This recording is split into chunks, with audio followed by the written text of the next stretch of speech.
नमस्कार। फिर से एक बार स्वागत है मेरे चैनल पर। मैं हूं राज। आप देख रहे हैं हाईवे 33। दोस्तों, आज की जो घटना है, कहानी है, ये जयप्रकाश जी का है। जयप्रकाश जी मथुरा के पास के रहने वाले हैं। ये घटना इनके साथ जब हुई थी तो इनकी उम्र लगभग 20 साल का था। तो चलते हैं इनकी कहानी में। लेकिन दोस्तों, आपने मेरे चैनल को सब्सक्राइब नहीं किया है तो जल्दी से कर लीजिए और साथ में बेल आइकन को दबाना ना भूलिएगा। तो शुरू करते हैं आज की कहानी। दोस्तों, मेरा नाम जयप्रकाश है। मैं 20 साल का था तब की ये कहानी है और आज मेरी जो एज है करीब 50 साल के आसपास है। मैं एक सेठ के घर पर चौकीदारी का काम किया करता था। सेठ मुझ पर विश्वास करता था और उसके पास मुझे काम करते करते करीब 6 महीना बीत चुका था। मैं सेठ जी के घर पर ही रहता था दिन में और रात में चौकीदारी का काम करता था। उन्होंने मेरे लिए एक सर्वेंट क्वार्टर दिया हुआ था। सेठ जी बहुत दयालु स्वभाव के थे। पूजा पाठ करना, मंदिर जाना, इनकी रोज़ की दिनचर्या में थी। बहुत पैसे वाले थे और उनकी जो बेटे थे, 2 बेटे विदेश में रहते थे और एक बेटी भी पढ़ाई लिखाई करके सब वहीं पर वो लोग सेटल हो चुके थे। लेकिन जो उनकी बिटिया थी वो वापस आ रही थी। उसकी शादी भी हो चुकी थी इंडिया में ही और उसके लिए सेठ जी ने एक बंगला खरीदा था। उस बंगले की निगरानी का काम मुझे दे रहे थे कि जयप्रकाश बेटा, तुम चले जाओ और देखो वहाँ पर दिन में तो रंगाई पुताई का काम चल रहा है, लेबर है, आती है जाती है, तो थोड़ा दिन में भी अपना देख रेख कर लेना और रात में तुम वहीं पर रुकना बेटा। कुछ दिन के बात है, जब घर बिटिया सेटल हो जाएगी तो अपना स्टाफ रख लेगी वहाँ पर और तुम वापस इस घर में आ जाना। अब सेठ जी का तो बात हम टाल ही नहीं सकते थे। हमें तो नौकरी करनी थी, चाहे यहाँ करें चाहे कहीं करें। मुझे तो पैसे से ज़रूरत थी। मैंने बोला ठीक है सेठ जी, हम चले जाएंगे। मैं फर्स्ट टाइम उस बंगले पर गया था। वाकई में वो बंगला देखने लायक था। सेठ जी ने जो अपनी बेटी के लिए खरीदा था। आगे गार्डन सी बनी हुई थी और पीछे एक कोठी बना हुआ था, बहुत शानदार तरीके का था और उसमें वो रंग रोगन का काम चल रहा था। मिस्त्री पेंटर सब लगे हुए थे और जो सेठ जी के मैनेजर थे उनके देख रेख में सारा काम चल रहा था। मैं गया तो मुझे पहचानते थे। बोले, क्या जयप्रकाश, सेठ जी ने यहीं भेज दिया क्या रहने के लिए? नहीं कि हाँ, अब मुझे यहीं रहना है कुछ दिन तक, जब तक बिटिया जी आ ना जाए विदेश से। बोले ठीक है, अच्छी बात है, थोड़ी मेरी भी जिम्मेवारी अब कम हो जाएगी, तो भी कुछ देखभाल कर लेगा। वो मुझे देख करके खुश हुए थे और इस तरह हम दिन का काम वहाँ पर देखने लगे थे। शाम 7 बजे ही लेबर ने काम बंद कर दिया था और अपने घर को लौट गए थे। अब मैं और मेरा मैनेजर साहब वहाँ पर बैठे थे। मैनेजर साहब रजिस्टर मेंटेन कर रहे थे, कुछ दिन में क्या क्या लगा है और अगले दिन में क्या क्या आना है सामान, उसकी सब लिस्ट बना रहे थे। इस काम में करीब रात के 8 बज चुके थे। फिर वो एक पर्ची मुझे थमाए। बोले, जयप्रकाश, ये पर्ची लेकर सुबह में और उस दुकान पर चले जाना। हो दुकान का नाम बताए और उसको दे आना। बोला, ये वाला माल इस जगह पर भिजवा देंगे, पेमेंट मैं उनको कर दूंगा आकर के, वो जानते हैं मुझे। मैं बोला ठीक है। और फिर वो अपनी गाड़ी से चले गए थे। अब मैं पूरा एक बार बंगला को घूम करके देखा।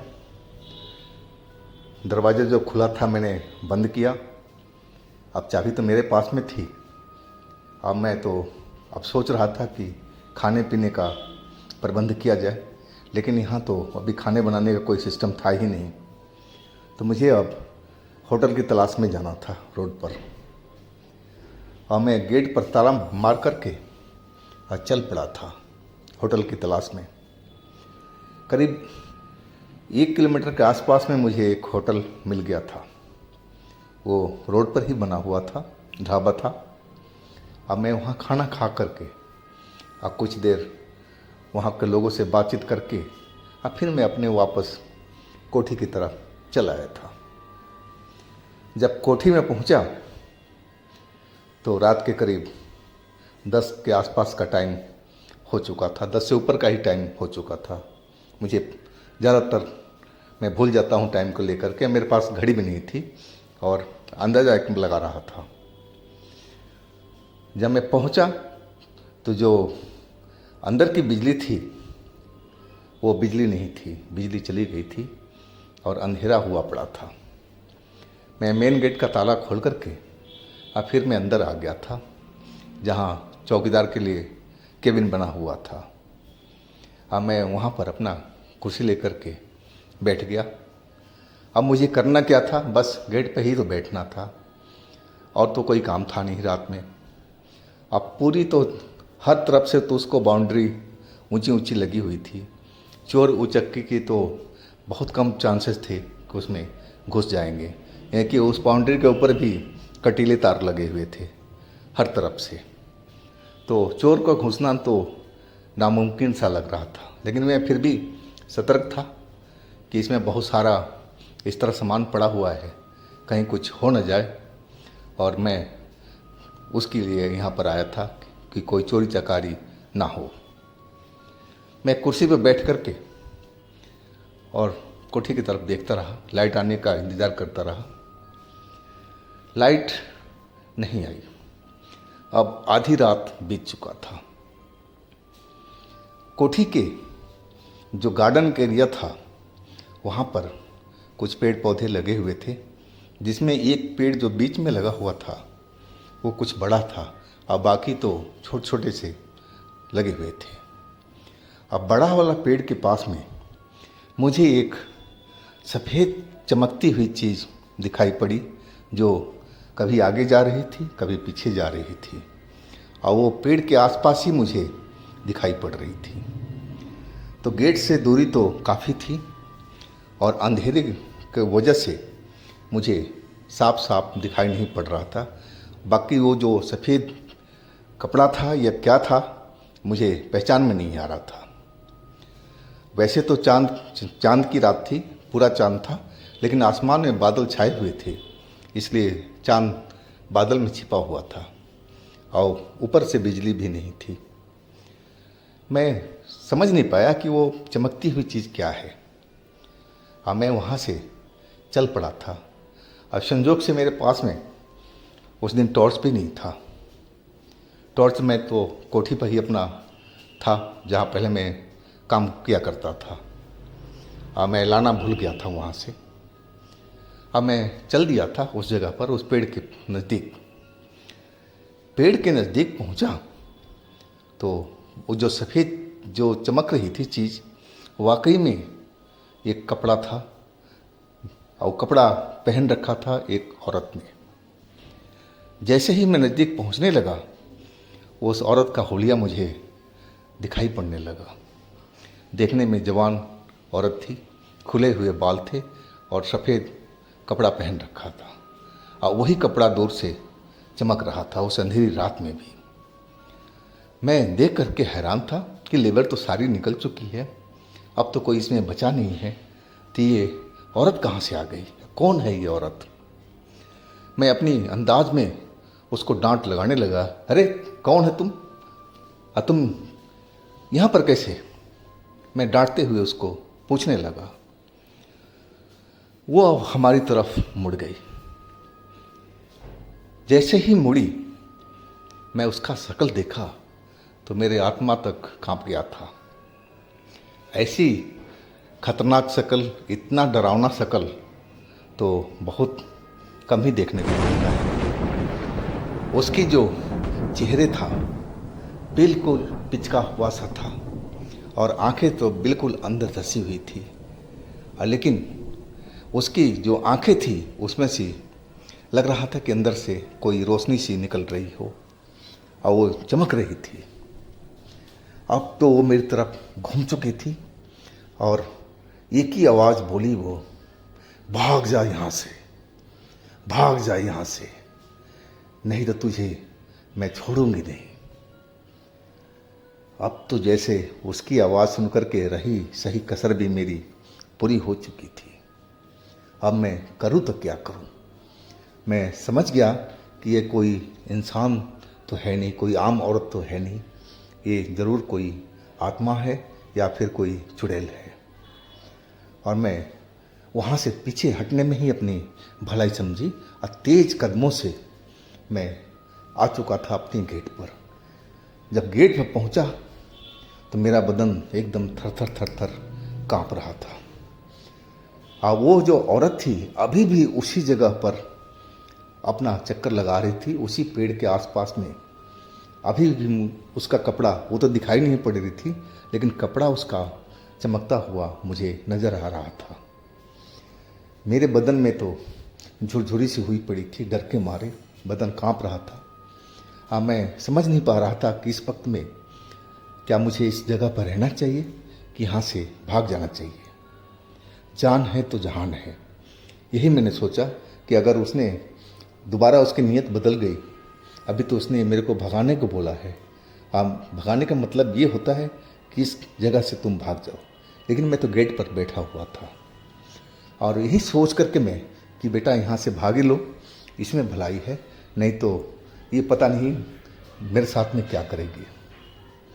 अब मैं गेट खोलने लगा, लेकिन गेट तो जैसे एकदम जाम हो गया था, गेट खुल ही नहीं रहा था। मैं पूरी ताकत लगा दिया था गेट खोलने में, लेकिन गेट तो टस से मस नहीं हुआ। अब तो जैसे मैं एकदम फंस के रह गया था। मेरी एक निगाह उस पेड़ के साइड में थी और दूसरा मैं गेट खोलने की अपना ताकत लगा रहा था, लेकिन मैं सफल नहीं हो पा रहा था। पता नहीं उस गेट के साथ में क्या हो गया था। तब तक तो वो सफ़ेद कपड़े वाली जो चुड़ैल थी वो घूमती हुई और हमारे नज़दीक की तरफ आने लगी थी। जैसे ही नज़दीक पहुंची वो, अब तो मेरा जो हालत था वो ख़राब होने लगा था और कि अब तो मैं बचूंगा नहीं। इसने तो मुझे पहले ही भाग जाने को कहा था, लेकिन ये तो गेट खुल ही नहीं रहा था, पता नहीं क्यों।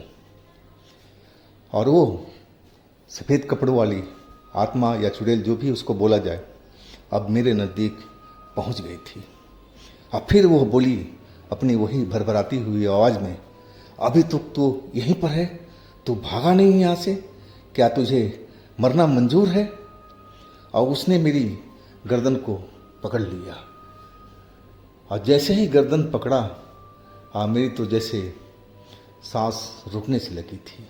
मेरी आंखों के आगे अंधेरा छा गया था।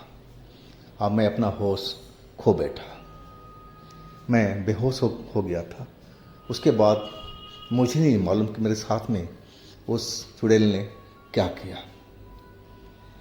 मुझे जब होश आया तो मैं देखा कि मेरे सर के ऊपर में चांद चमकता हुआ दिखाई पड़ रहा था।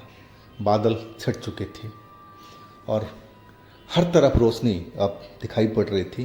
बिजली आ चुकी थी, गेट पर भी लाइट जल रहे थे, लेकिन आसमान में भी अंधेरा दिखाई पड़ रहा था, मतलब अभी रात है। मैं जल्दी से उठा, लेकिन देखा वहाँ पर कि वो औरत कहाँ है जिसने मेरा गला पकड़ा था, जिसका पकड़ते ही मैं बेहोश हो गया था, लेकिन वो अब मुझे दिखाई नहीं पड़ रही थी। मैं भाग करके केबिन में गया और देखा टाइम तो अब सुबह के 4 बज चुके थे। मैं गेट पर गया, जो गेट मेरे से खुल नहीं रहा था, वो एक झटके से गेट खुल चुका था। अब तो मैं सही मायने में इतना उस दिन डरा था कि ज़िंदगी में कभी ऐसा मैं कभी डरा नहीं होगा। मैं काँप रहा था अभी भी जब मैं उस गेट के पास खोला था कि ये गेट को मैं इतनी ताकत लगा दिया था खोलने में, लेकिन ये गेट नहीं खुला था। अब एक झटके से ये गेट खुल चुका था। अब मैं गेट के बाहर था। अब बाहर से गेट को लॉक करके और रोड पर ही वहाँ स्ट्रीट लाइट जल रही थी, वहाँ जा कर के मैं खड़ा हो गया। अब सुबह तो हो चुकी थी, गाड़ियाँ वगैरह दूध वाले अपनी साइकिल पर और निकलने लगे थे, बाइक चलने लगी थी। अब मुझे लगने लगा कि अब मैं सुरक्षित हूँ। अब फिर जब पूरा सुबह दिन निकल चुका तब मैं उस गेट पर आया था। अब फिर उसी केबिन के पास में बैठ गया था और लेबर को आने का इंतज़ार करने लगा और वो उस मैनेजर को। लेकिन मुझे वो पर्ची लेकर के पहले उस दुकान पर जानी थी। अब लेबर आ जाए, उसका मिस्त्री आ जाए तो मैं उसको छोड़ करके जाऊं। और 8 बजे तक सारे लोग पहुंच गए थे। मैं मिस्त्री को बता करके कि मैं जा रहा हूं दुकान पर और तुम ध्यान रखना हर चीज़ का। लेकिन ये बात मैंने रात वाली बात उससे बिल्कुल नहीं बताई थी। मैं दुकान पर जाकर के पर्ची दे करके अब फिर मैं आ गया था अपने कोठी पर। जब मैं कोठी पहुंचा तो 1 घंटे के बाद में जो हमारा मैनेजर थे वो आ गए थे। आते ही बोले, तुमने पर्ची दे आया था दुकानदार को ना? यानी कि हाँ साहब, मैं दे आया हूँ, लेकिन साहब अब मैं यहाँ से जा रहा हूँ। वो मेरी शक्ल को देखने लगे और बोले, क्या बात है जयप्रकाश, तेरा चेहरा क्यों इतना उदास हुआ पड़ा है, क्या बात है? मैं बताना नहीं चाहता था, लेकिन वो पूछते रह गए कि जयप्रकाश बता तो मेरे से, बात तो बता, तभी तो मेरे को पता लगेगा क्या हुआ तेरे साथ में। तब मैंने सारी बात बताया कि साहब रात में उस पेड़ के पास में ऐसी ऐसी औरत मुझे दिखाई पड़ी थी। पहले तो उसने धमकाया था कि भाग जा यहाँ से। मैं भागता हुआ गेट पर आया, लेकिन गेट ही नहीं खुला साहब कि मैं बाहर निकल पाऊँ। और फिर थोड़ी देर के बाद में वो खुद पहुँच गई थी, मेरा गला को दबाने की कोशिश की। उसी टाइम मैं बेहोश हो गया था।